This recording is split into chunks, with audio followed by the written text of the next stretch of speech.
Direct किए थे शनिवार 2 बजे। हाँ शनिवार 2 बजे। हाँ, शनिवार के 2 बजे, शनिवार के 2 बजे, शनिवार के दोपहर 2 बजे वो भी मैंने किया था डायरेक्ट। तो प्ले डायरेक्ट करके चले गए हमेशा। लेकिन यूनिवर्सिटी में जॉब कैसे मिला ये सुनो। तो 1970-80s में यूनिवर्सिटी में डिप्लोमा निकला sir, PG diploma in acting, PG diploma in theatre arts. तो मैं वहाँ गया 82-83 ब्रांड याद नहीं आ रहा मेरे को अभी। तो वो मैंने डिप्लोमा को कंप्लीट करने के पहले मेरे को प्रैक्टिकल वर्क दे लिया गया, क्योंकि मैं बहुत प्रैक्टिकल हूँ। क्योंकि थ्योरी समझाने के बजाय पहले ये समझाओ कि क्या कर रहे तुम, उसके बाद बोलो कि ये मेथड एक्टिंग है, उसके बाद बोलो कि ये कंसंट्रेशन का एक्सरसाइज था। क्योंकि वर्कशॉप में जब मैं कभी भी करता था तो पहले एक्सरसाइज करा लेता था, उसके बाद उसका यूज कैसा करना है वो बाद में बोलता था। लेकिन वो वहाँ सीखा मैंने। और उसके बाद बहुत से नाटक आए। तो मैं यूनिवर्सिटी में 5 जब तक मैं मेकोट्रॉनिक्स बोल के कंपनी थी, मेकोट्रॉनिक्स में कैशियर बोल के काम कर रहा था, कैशियर बोल के। शाम में 5 बजे 5:30 बजे कंपनी छूट जाती थी, 6:30 को निजाम कॉलेज को चले जाता था। तो मेरे को ऑर्डर देखे कि weekly 5 hours, part time teacher, part time lecturer. तो एक दिन क्या हुआ कि ऐसे ही चल रहा था, नाटक चल रहे थे, ये सब चल रहा था। तो हमारे चाटला श्रीराम साहब, और मैं उनको गुरु मानता हूँ, क्योंकि चाटला श्रीराम बहुत राधा के स्टूडेंट थे वो, और वो आंध्रा यूनिवर्सिटी के हेड ऑफ द डिपार्टमेंट थे, और बहुत अच्छे एक्टर थे, बहुत नॉलेजेबल पर्सन था। तो उनके साथ मैंने काम किया। तो उन्होंने कहा कि पेपर में एडवर्टाइजमेंट आया है यूनिवर्सिटी में, रीडर चाहिए बोल के, थिएटर आर्ट डिपार्टमेंट का, एसएन स्कूल का, यूनिवर्सिटी ऑफ हैदराबाद। बोला सर मेरे पास डिप्लोमा कहाँ है, डिग्री कहाँ है मेरे पास, पीएचडी नहीं है मेरे पास, ये सब नहीं है। तो एप्लीकेशन तो दे के देखना भाई तेरा क्या जा रहा। एप्लीकेशन हमने दिया तो उसको एनकोडर्स को रखते हैं, आदेश मेरे साथ थे, आदेश। तो उन्होंने सब हेल्प की मेरे को, और पूरे एप्लीकेशन को एनकोडर्स थे ना, मेरा बीकॉम का सर्टिफिकेट जब तक फट गया था पूरा, क्योंकि जरूरत ही नहीं जरूरी थी, तो उसको चिपकाया था मैंने पीछे से। और जब एप्लीकेशन की जरूरत गिरी तो उसका पेपर के रिपोर्ट जो आए थे ना, वेटिंग फॉर गोदी के वगैरह, इतने कम से कम एक बड़ी बुक बन जाती, इतने रिपोर्ट्स थे अलग अलग जगह पे, अलग अलग पूरे पेपर्स में, नवभारत टाइम्स से लेके, महाराष्ट्र टाइम्स से लेके, आंध्रा के लेके, तेलुगु के लेके, सब रिपोर्ट से। तो हमने जोड़ के भेज दिया। अब लेकिन ये नहीं मानता कि एमिनेंट पर्सनालिटी इन थिएटर, ये तो सिलेक्शन के लिए बुलाया गया। तो मेरे ताजुब लगा कि मेरे को लेटर तो आया कि सिलेक्शन के लिए आना है बोल के। सिलेक्शन के लिए गया मैं। जाने के बाद अब कपिला वात्स्यायन थी वहाँ पर, लेकिन कपिला वात्स्यायन के बारे में मैं जब तक रेलवे बोर्ड का में हिंदी का नाटक होते थे ना, उसके लिए कॉम्पिटिशन को जाता था रेलवे बोर्ड के। तो विजय मल्होत्रा साहब थे, तो उन्होंने दिल्ली लेके गए थे मेरे को। और कपिला वात्स्यायन की किताब मैं पढ़ी थी, इंडियन ट्रेडिशनल थिएटर। तो उसमें क्या है कि रोमन लैंग्वेज में संस्कृत श्लोका लिखे गए। तो मैंने कहा, उस दिन कहा कि ये कपिला वात्स्यायन जी की किताब बहुत अच्छी है, लेकिन बाहर कहा मैंने। और इसमें के प्रॉब्लम ये है कि इसमें जो संस्कृत श्लोक है ना, वो सब रोमन में लिखे हुए हैं। तो देखो नॉलेज जब तक मेरे को नहीं रहेगा कि लैंग्वेज कैसी लिखना चाहिए, नीचे ऊपर क्या दस्तखत है, डॉट है, तो उसका प्रोनाउंसिएशन कैसा करना चाहिए, उसके लिए बड़ी तकलीफ होती। नहीं तो किताब अच्छी है, लेकिन वो रिपोर्ट इनके पास चली गई, कोई भास्कर शिवाड़कर था। और उन्होंने क्या किया मालूम है कि बोले लास्ट में तुमको बुलाएंगे, बोले हम लास्ट में तुमको बुलाएंगे। बुलाए AR कृष्णा बोल के थे तेलुगु थिएटर के, AP थिएटर अकेडमी के। उन्होंने मेरा काम देखे थे, प्रैक्टिकल वर्क देखे थे बहुत। अपर राव PS अपर राव थे।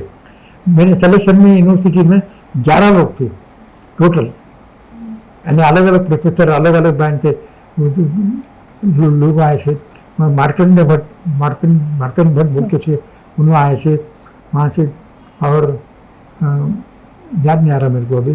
तो उन्होंने कपिल वात्सल्य ने पूछा कि सर मिस्टर भास्कर आपने ऐसा ऐसा रिमार्क पास किया है, मतलब यस मैडम, अभी भी मैं उसी नतीजे पे हूँ क्योंकि मेरे टीचर ने सिखाया है before ink think 1000 time, before ink think 1000 time definitely. तो इसलिए उन्होंने बोला ठीक है। फिर अच्छा मेरे को सैलरी कितनी मिलने वाली ये नहीं था क्योंकि एमबीटी में मैं काम कर रहा था ना, नौकरी कर रहा था, इवनिंग में इधर जाता था। सैलरी कितनी मिलने वाली लेक्चरर को या इसको कितना मिलने वाला ये नहीं मानता। या कृष्णा साहब बाहर आए, नागूचंद शर्मा साहब बाहर आए, आके बोले भास्कर तेरे को जॉब मिल रहा, मेरे को जॉब मिल रहा, मतलब सैलरी कितनी मिल रही। मैं नंबर 1 नंबर 2 का धंधा भी करता था, मतलब अकाउंट लिखता था नंबर 1 नंबर 2 के पूरे कुछ दुकानों में। बोला इतनी तनख्वाह तो मेरे को मिल जाती महीने को, इससे क्या मिलने वाला है तेरे को नहीं समझ में आता।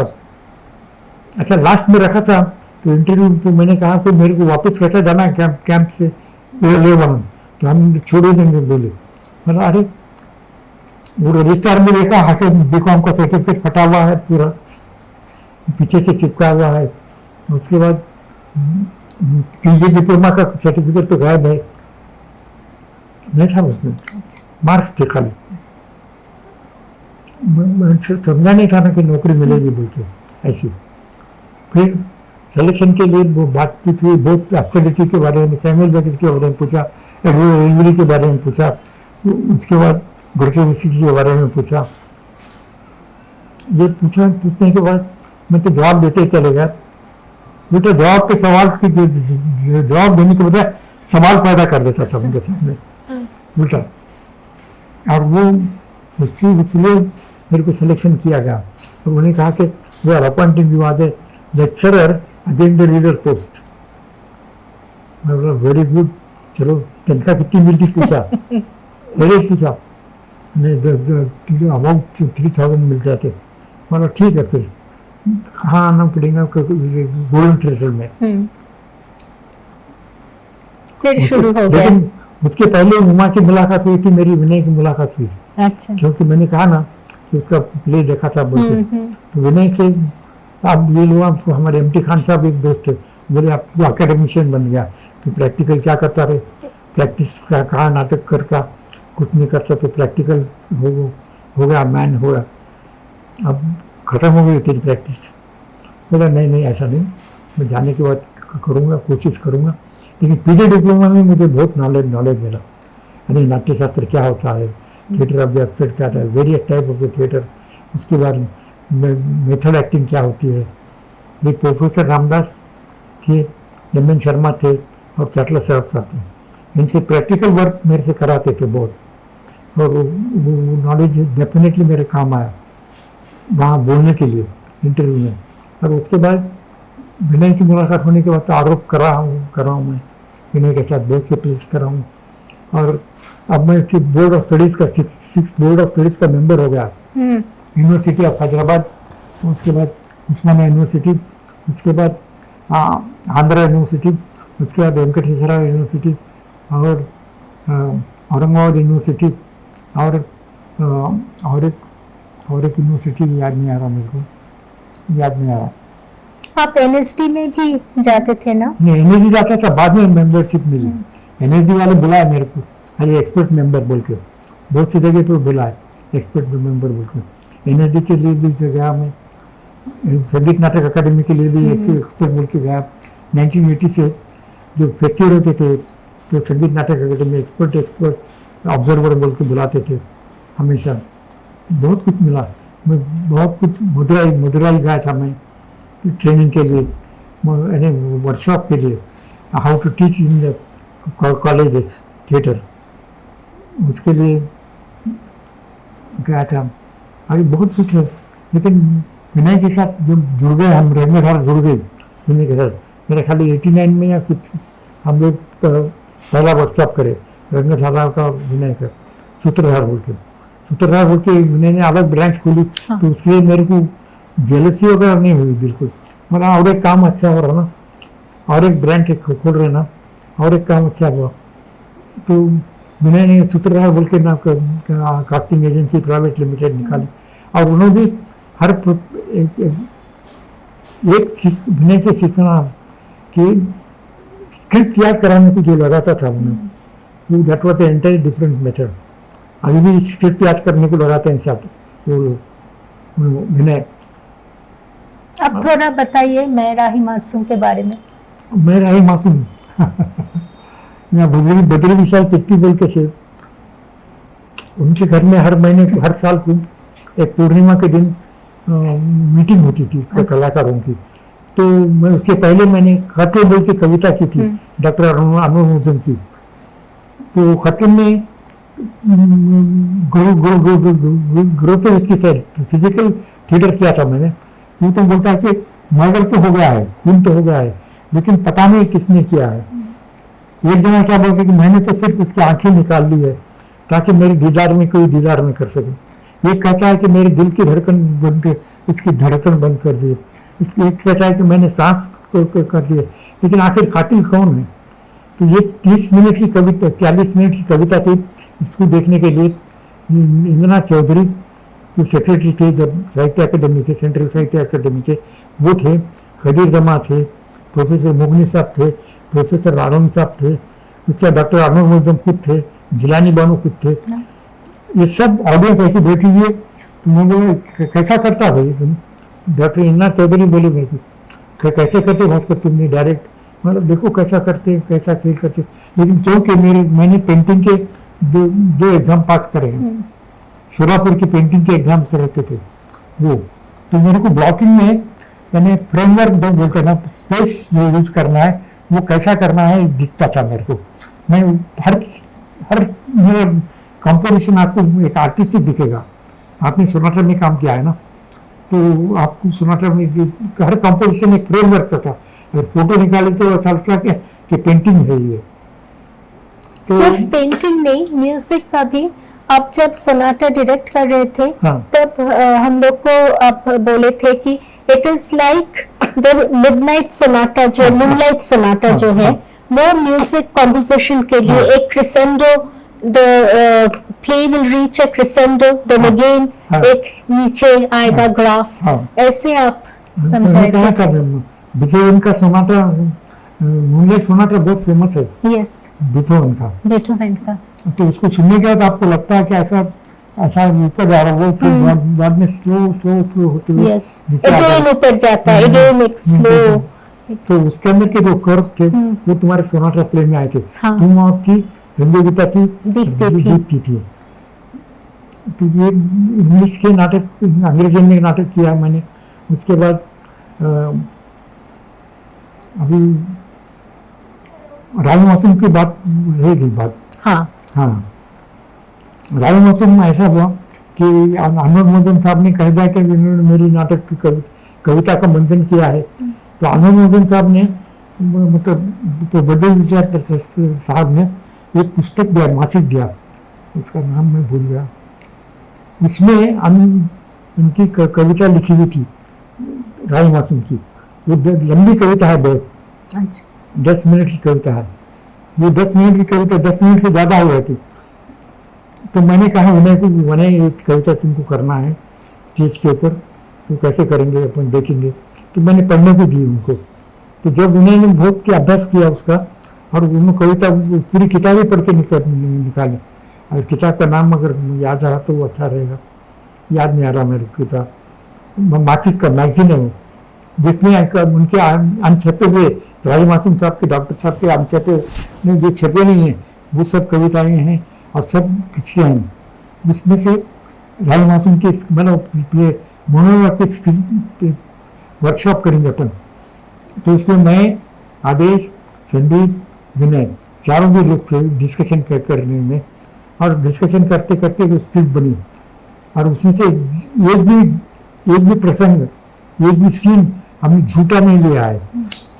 अभिनव कदम उसमें से एक सीन भी झूठा नहीं है, ताकि लोग झूठा नहीं, दिल से कोई बात नहीं की है। तो मैंने कहा विनय अब ये आज का रोल आपको करना पड़ेगा, विनय ये रोल तो आपको करना पड़ेगा। तो फिर हमने राही मासूम के फैमिली को टच किया। फिर उसके बाद उनके फोटोग्राफ मंगाए, उसके विनय ने किया है। तो उसके बाद अब वो कौन सी सिगरेट पीते थे, कौन सी बीड़ी पीते थे, कौन सी शराब पीते थे, वो सब भी निकाला। और कौन से कॉस्ट्यूम पहनते थे, कॉस्ट्यूम ऐसे पहनते थे वो। और कैसे चलते थे हाँ, राही साहब? लगड़ते थे, चलते थे, क्योंकि उनके तो उसके बाद जो राही मासूम पे छा गया ना, वो तो मेरा ख्याल 49 प्लेस, 48 49 याद नहीं मेरे को, और ज्यादा और ज़्यादा होंगे शायद। तो प्लेस हुए, और दुबई में हुआ, लंदन में हुआ, और यहाँ पर भी हुआ। उसके बाद मैं पृथ्वी थिएटर में हुआ, कलकत्ता में हुआ, कलकत्ता में हुआ, पृथ्वी कितने सारे? थिएटर में, चेन्नई में हुआ, बेंगलुरु में हुआ, बेंगलुरु में। और याद नहीं आ रहा मेरे को। हजार में तो बहुत शो हो गए, 2-3 शो हो गए। Nearly I think 70 shows, 65-70 shows हुआ राही मासूम के। अंदाजा है, मेरे को याद नहीं आ रहा। और वो राही मासूम के बाद मैंने कहा अब नटसम्राट करना है। हाँ। तेलुगु में मैंने पहले नटसम्राट किया। तेलुगु में अनुवाद जो है तो जी उदय भानु ने किया है। उसमें मेन कैरेक्टर चाटला श्रीरामुलु थे। उसके बाद रावा पल्लीवुल के कॉमेडियन थे, सिनेमा के लोग बहुत थे उसमें।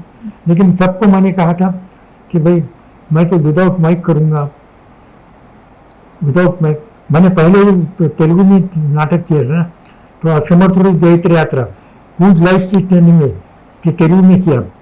उसके अंदर भी हमारे हीरो जो थे उसको कह दिया कि भाई तो माइक यूज नहीं होंगे रंगे भर्ती में, तो स्टेज वॉइस जो बोलते ना, तो स्टेज वॉइस अगर अकोस्टिक अच्छा रहा तो बराबर स्टेज वॉइस है। अब देखिए ना, पृथ्वी में माइक यूज नहीं करना पड़ते, उसके बाद रंग शंकरा में माइक यूज नहीं करना पड़ते, क्योंकि अकोस्टिक अच्छा है। और रविंद्र भारती में भी कोशिश किए तो अच्छा जाता है। तो असमर्थ थोड़ी देख रहा था। तेलुगु में मैंने बहुत ज़्यादा 15-16 प्ले करे हैं, लेकिन नटसम्राट के शोज 25 शो हुए तेलुगु में। चाटला श्रीरामुलु लेके घूमे, क्योंकि नाम चाटला का था। और चाटला टीवी में भी आर्टिस्ट थे, सिनेमा में भी आर्टिस्ट थे, रालापल्ली सिनेमा में भी आर्टिस्ट थे, और तेलुगु में भी आर्टिस्ट थे, हिंदी नाटक में भी थे। तो मैडम का नाम तो मैं भूल गया, वो नहीं। तो नटसम्राट में मैंने विनय कहा कि भाई आप रोल करेंगे ये। मैंने समझा दिया उनको क्या कैरेक्टर चाहिए, कैसी ब्लॉकिंग करूँगा मैं। उनके साथ काम करे तो लड़की क्या नाम, पल्लवी वर्मा। उन्होंने बहुत अच्छा काम किया, दोनों ने भी बहुत अच्छा काम किया। जितने भी एक्टर्स थे सभी ने उसमें अच्छा काम किया। नटसम्राट के 1-2 शो हो गए शायद, नटसम्राट किया। उसके बाद ओलियाना किया, हिंदी में नटसम्राट किया, ओलियाना किया। और तेंदुलकर के भी प्ले हमने किए, पंछी ऐसे आते हैं, ऐसे बहुत से प्लेज हैं मैडम, याद नहीं आ रहा मेरे को। उसके बाद मैं यूनिवर्सिटी से रिटायर हुआ 2002 में। तो तब तक मैं बहुत से NSD का मेंबर था, NSD गया था। उसके बाद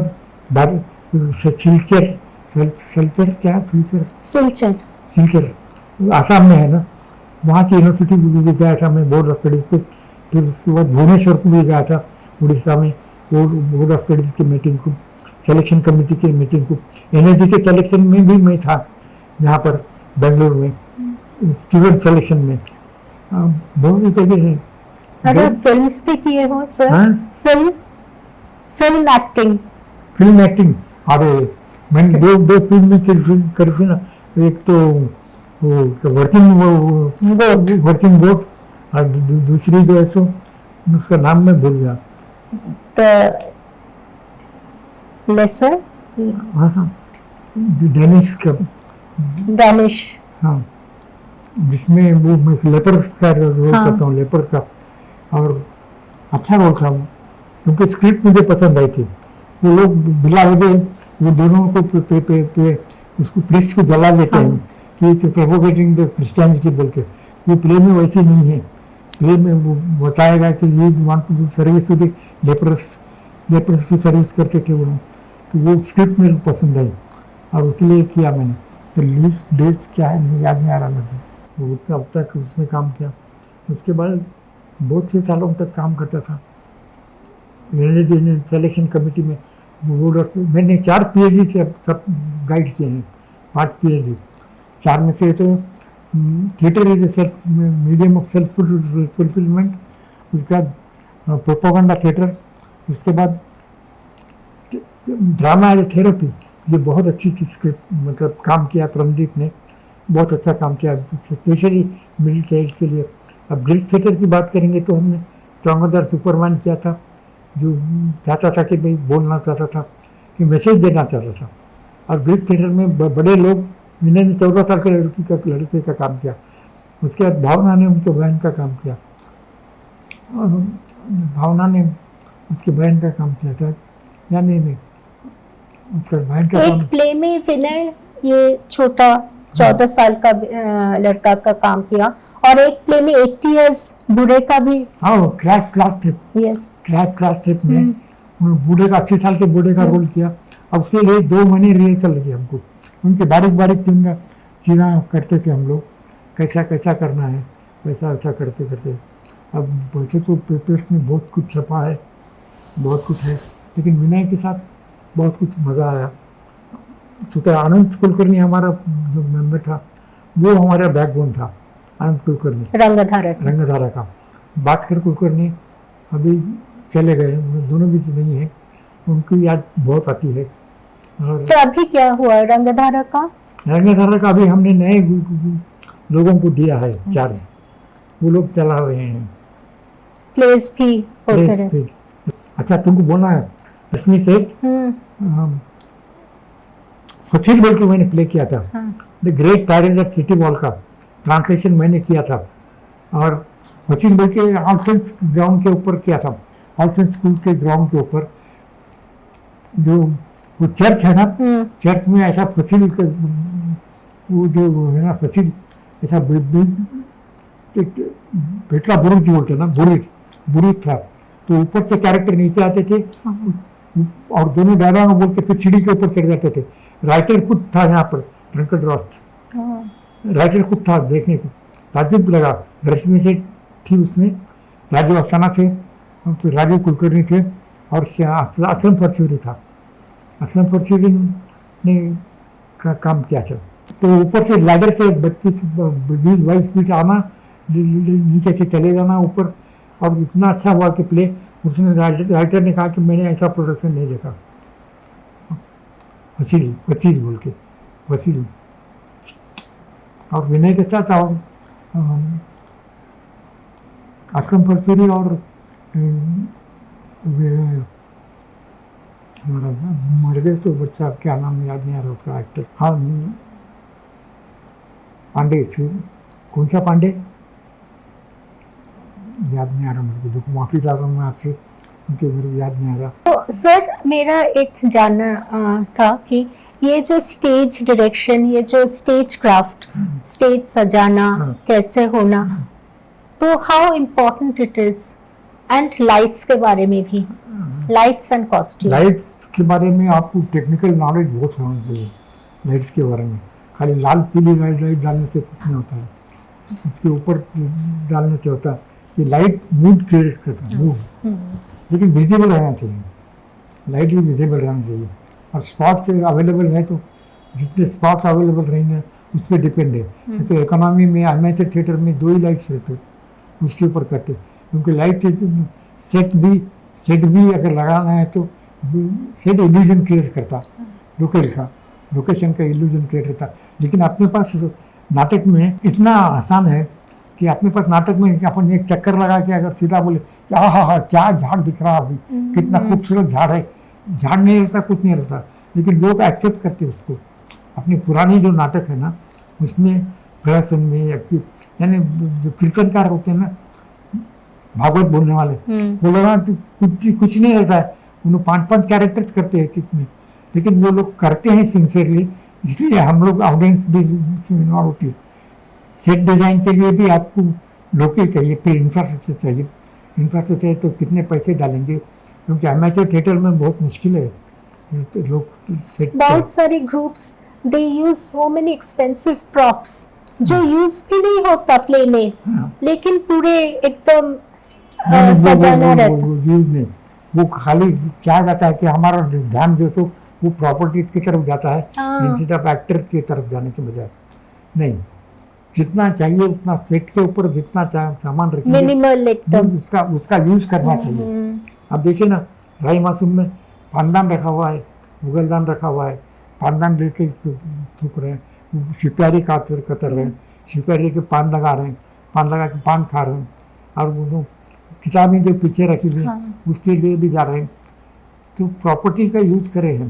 तुम्हारे बोलिए उसमें सोनाटा में था ना सोनाटा में। बॉटल्स, हाँ। आप बोले थे रीता यूज करो हाँ। वो अल्कोहल का, और कैसे वो तो मैं कैप खोल के हाँ। फिर आई स्टार्टेड द डायलॉग। हाँ। तो आप बोले कि क्या हुआ, कैप का क्या हुआ? हाँ। वो कैप लगाओ, कैसे हाँ। घर पे करते हो डेफिनेटली वो करो। बिजनेस, हाँ। बिजनेस उसको जो बोलते हैं ना, वो करना बहुत जरूरी है। कैरेक्टर में तो बिजनेस नहीं करेंगे तो कैसा हो जाएगा। हाँ, अच्छी बात है। हाँ, मतलब कितनी कन्विंसिंग नेचुरल वे में आप कर रहे हो। बिल्कुल सेट के ऊपर जो भी सामान रखा हुआ है उसका यूज करना चाहिए। और कॉस्ट्यूम और मेकअप ये सब डिपेंड अपॉन द कॉस्ट्यूम। अब स्ट्रीट प्ले में कुछ कॉस्ट्यूम में रहते हैं, एक ही न्यूट्रल कॉस्ट्यूम रहते हैं वो। अब स्ट्रीट प्ले कॉस्ट्यूम से ये होता है कि कैरेक्टर क्या है उसकी, यानी हर कैरेक्टर को जैसे सोशल क्वालिटी रहती है, वर्बल क्वालिटी रहती है, उसके बाद फिजिकल क्वालिटी रहती है, उसके बाद साइकोलॉजिकल क्वालिटी रहती है। तो कॉस्ट्यूम पहनने से बहुत फर्क आ जाता। आप देखिए ना, मैं ऐसे नेहरू में बैठा हूँ या आप साड़ी में बैठे हैं, अगर आप ये मेरा जैसा नेहरू सेट पहन के अगर मैं पुलिस का ड्रेस पहन लूँगा तो ऑटोमेटिकली चेंज आ जाता। अंगी का आहार है, अंगी का वाची का सात्विक अभिनय, अभिनय के 4 तरीके हैं। आहार यानी ये कॉस्ट्यूम, वाचिक यानी बोलने, सात्विक यानी टोटली इन्वॉल्व हो जाना क्लास इन रोड, जज हो जाना रोड में। कोई नहीं ये नहीं बोला कि रीता नाम लेके, कैरेक्टर का नाम लेके लोग पुकारना। और इसका अनुभव मेरे को राई मासूम में आया, क्योंकि विनय की जो सिग्नेचर लिए ना वो श्री राम सेंटर में, थिएटर के लोगों की सिग्नेचर अभी तक लेते वक्त मैंने नहीं देखा था ऑटोग्राफ, लेकिन विनय का लिया गया। हाँ। एक छोटा बच्चा भी लिया था ऑटोग्राफ। हाँ, तो वो विनय भूल गए थे लोग, और विनय को तो बहुत से लोग भूले थे, क्योंकि एक वो पृथ्वी थिएटर में एक शो कर रहे थे हम राई मासूम का। तो उस वक्त क्या हुआ कि एक बूढ़ी औरत आई, वो बोले हमने तो विनय वर्मा बोल के भूल गए, मैं तो समझ रही थी क्योंकि मैं राई मासूम को देखी हूँ और मैं उनसे बड़ा प्यार करती थी। तो उसने डायरेक्ट मतलब एक्नॉलेजमेंट किया, और वो सही होना चाहिए। एक्टर को वही getting into the character, it's very difficult job unless and until he prepared himself in the mind that I am so and so, so and so, so, who am I, what am I, why I am doing this, when I am doing this, where I am doing this. ये 5 question अगर 5 W अगर पूछे तो actor को उसके जवाब मिल जाते हैं। तो एक्टर ये तो करके बताने में मेरे तो उसका विश्वास नहीं है। एक्टिंग करके बताने में मेरा विश्वास नहीं है। एक्टिंग को एक्टर से निकाल लेना, और एक्टर को अगर एक्टर को ऐसा बोले तो वो कॉपी करेगा मेरी। वो फिजिकली फिट नहीं होता है, आवाज़ में फिट नहीं होता है। एक्टिंग के लिए एक्टर से इम्प्रोवाइजेशन करना, एक्टर को समझाना कि भाई ये रोल ऐसा, ये रोल ऐसा, तुम ऐसा सिचुएशन में कैसे करोगे, तुम ऐसे सिचुएशन में कैसे करोगे। डायलॉग्स देने की ज़रूरत नहीं, पहले तो डायलॉग बाद में देना, पहले उनको सिचुएशन समझा के करने देना, स्पेस दे देना उनको, स्पेस एरिया में क्या क्या है। एक्टर को ये समझाना कि ये स्टूल है, ये टेबल है, ये फलाना है, ये बिस्ताना है, ये अमका है, ये ढमका है, समझाना। समझाने के बाद उसका यूज़ कैसा करेंगे आप, ये भी समझाना बहुत ज़रूरी है। ऐसा है। अब लाइटिंग का जो सो देखिए, लाइटिंग का एग्जांपल हम देते हैं।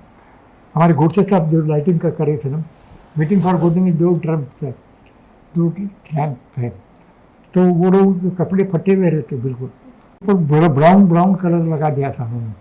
जब वेटिंग फॉर गोडो में सीन चेंज होता था तो ऊपर से ब्लू लाइट दे दी, तो इधर ब्राउन और येलो और ब्लू मिला के ग्रीन हो गया, यानी ऑटोमेटिकली ग्रीन हो गया। तो लाइटिंग की भी वही चीज़ है। लाइटिंग को depend upon the lights, depend upon the conceive, depend upon the director, how you will conceive that one. Okay. Sir वो बताइए, ब्रिजेस हम लोग जब किए थे, ब्रिजेस का दर के कुनबा, तो आप उसमें एक फीमेल कैरेक्टर पोर्ट्रे किया, ब्रिजेस के मदर, कैसा लगा आपको? देखिए, ये तो क्रेडिट विनय को जाता है, क्योंकि क्रेडिट ने विनय ने कहा कि भाई भास्कर भाई आप रोल करेंगे, उन्होंने कहा रोल करेंगे, जरूर करेंगे। विनय के साथ दो तीन नाटकों में मैंने काम किया है। आज मैं गुरु बोल के या डायरेक्टर बोल के काम नहीं किया है, आज एक्टर बोल के काम किया है और उसको जस्टिफाई करने की कोशिश की है। तो हालांकि ब्रिजेश का दर का कुनबा उसमें मैंने बहुत अच्छा किया है, ऐसा लोग बोल रहे हैं। हाँ, मैं नहीं बोल रहा हूँ। अच्छा, नहीं लेडी फीमेल कैरेक्टर नानी का कैरेक्टर है, नानी नानी का कैरेक्टर वो बहुत अच्छा किया। घाघरा पहन के, घाघरा पहन के, उसका हाथों में चिड़िया वगैरह थी, सब बहुत अच्छा किया। अच्छा है, अभी तक तो चल रही है।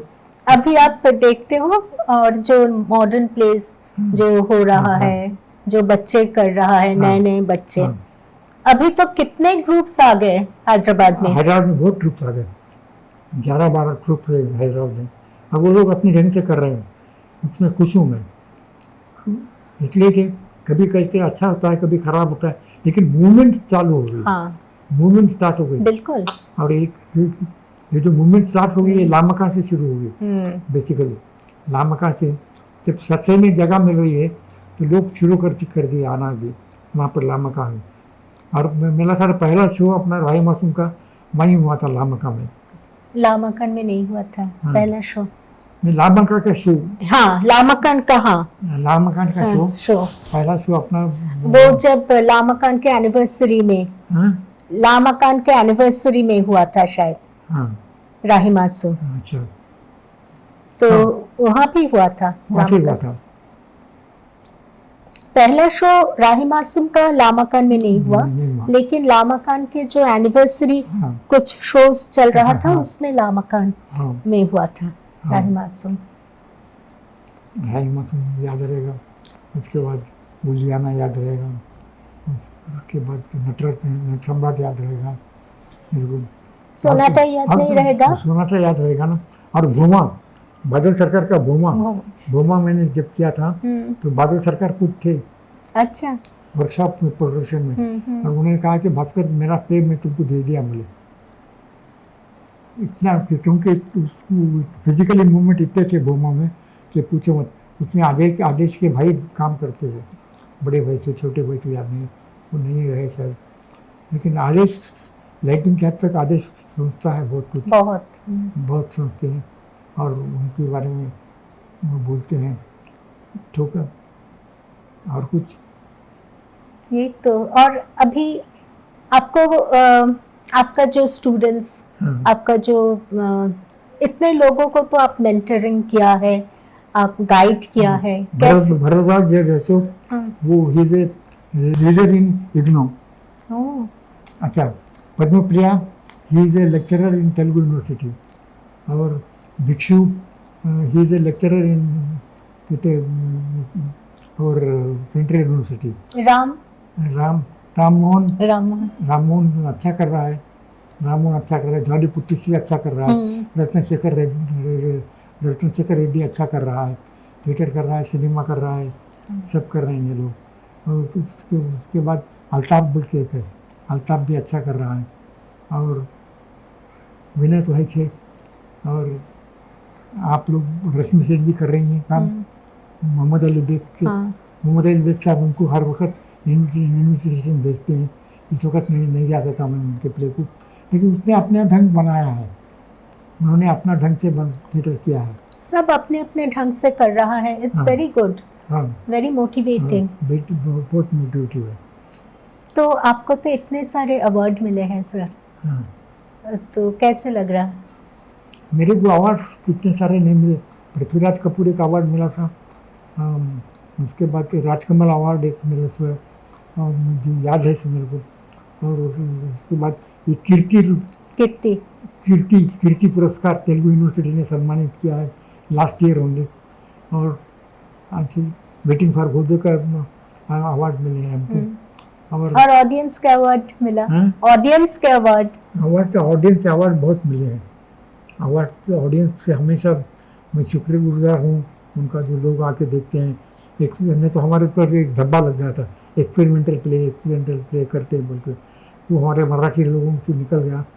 अभी मराठी में हमने पंछी ऐसे आते हैं, आशी पाखरे थी वो किया, पाऊस पड़तो आता वो भी किया, उसका रविवार से वो शनिवार वो भी प्ले किया। बहुत से मराठी में भी बहुत से प्लेस करें। तेलुगु में प्ले समोर जयत रात्रा 12 एंग्री मैन तेलुगु में किया। उसके बाद उसका नक्सम्राट तेलुगु में किया, और एक इपुड़ विस्तनागाली तेलुगु में किया, CS राव का। बहुत 17 प्लेस करे हैं शायद तेलुगु में, याद नहीं आ रहा मेरे को। तो आप थोड़ा हमारे ऑडियंस के लिए एक मैसेज। नहीं, ऑडियंस के लिए मैसेज ये नहीं है भाई, और छोटे मतलब जो यंग जनरेशन है उनके लिए क्या मैसेज होगा? मैसेज ये कि बस थिएटर छोड़ो मत, theatre never dies, theatre never dies. Theatre चलते रहेगा, सिनेमा भी चलते रहेगा, टेलीविज़न भी चलते रहेगा, और थिएटर भी चलते रहेगा। Theatre never dies. पूरी दुनिया में इतनी जगह पे है, लेकिन थिएटर में अब थोड़ा सा एटीट्यूड आ रहा है लोगों को टिकट लेके आने का, क्योंकि उसके बाद विनय वर्मा ने भी वही ये रास्ता अपनाया कि बगैर टिकट के कोई नहीं आएगा, और टिकट के साथ ही आएगा, और बस और कुछ भी नहीं। Thank you sir, thank you so much. Thank you. आपने मेरा इस उम्र में मैं भूल रहा हूँ, इसलिए भी मेरा इंटरव्यू लिया। बहुत बहुत धन्यवाद आपका। Thank you. नमस्ते।